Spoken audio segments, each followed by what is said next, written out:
Belfast Telegraph. Breaking this afternoon. Yeah, absolutely odd, but expected, really. Odd and expected, for me at least, anyway. Because I think this is a long time coming. So let's just have a read. The walkout happened after reporters from some outlets were ordered to leave. 10. Downing Street ordered senior journalists from some of the UK's major news organisations to leave before a briefing on Boris Johnson's Brexit plans, prompting a walkout by colleagues from across the media.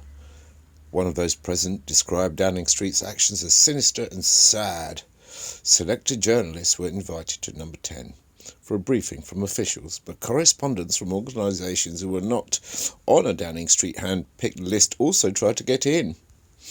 A tweet here from Pippa. I'm sure she's very disgruntled.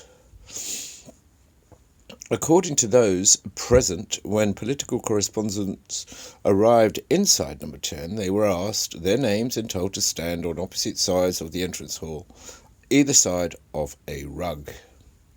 The Independent's political editor, Andy Woodcock, said number 10's Director of Communications, Lee Kane, then invited those on one side to enter and told those on the other to leave. When his actions were questioned, he told reporters, "We are welcome to brief whoever we want, whenever we want." The journalists included outlets viewed as left-wing or critical of the government. But the briefing was due to involve senior civil servants who are politically impartial. In protest at the treatment of colleagues from rival organisations, all the journalists present chose to walk out rather than receive the briefing. The Guardian's deputy political editor, Rowana Mason, said that amongst those who refused the briefing and walked out were the BBC's Laura Kuenssberg, ITV's Robert Preston, and journalists from the Daily Mail, Telegraph, Sun, Financial Times and Guardian. You mean all the fake news outlets. The Daily Mirror's political editor, Pippa Cara, said, "I feel deeply uncomfortable being left to stand on one side of the room while colleagues' names were read out one by one and they joined the group who were deemed acceptable by number 10. Sinister and sad." The PA News Agency, the UK's National News Agency and other news agencies was not invited and were not present when the walkout happened. But it is the latest sign of the strained relationship between number 10 and political journalists.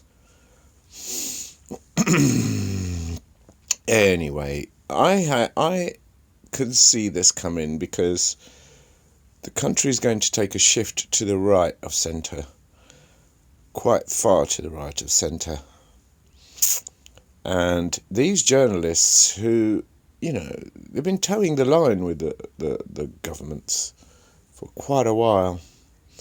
And, I've always said that they broke the bridge between the government and the people. They are the people that hold this bridge up. They're the people, that are responsible for keeping this bridge. But it seems to me like they've broken that bridge. And Boris Johnson is about to throw them all off the bridge by the look of it. So it kind of serves them right for towing the line with government propaganda and globalist propaganda and all this nonsense instead of, really reporting on the real news, hacking these people every single day, these politicians, everywhere they go. It's now also the same idea that the globalists control the government control the media, and the media control the people. Well, you need to start thinking about that. You need to stop being controlled media. Okay. And this is telling you all you need to know. And good for you all for standing together. But Some of you won't. But yeah, you've now got a big fight on your hands, media. So there you go. Anyway, heed the warning. Get the head out of the government underpants and start reporting real news. And stick together when you're reporting this real news. Really shake them up. Don't let them get away with it. Even your editors. Don't let any of them get away with it. Open up your own channels. Open up your own papers. You've got to get out of this globalist system.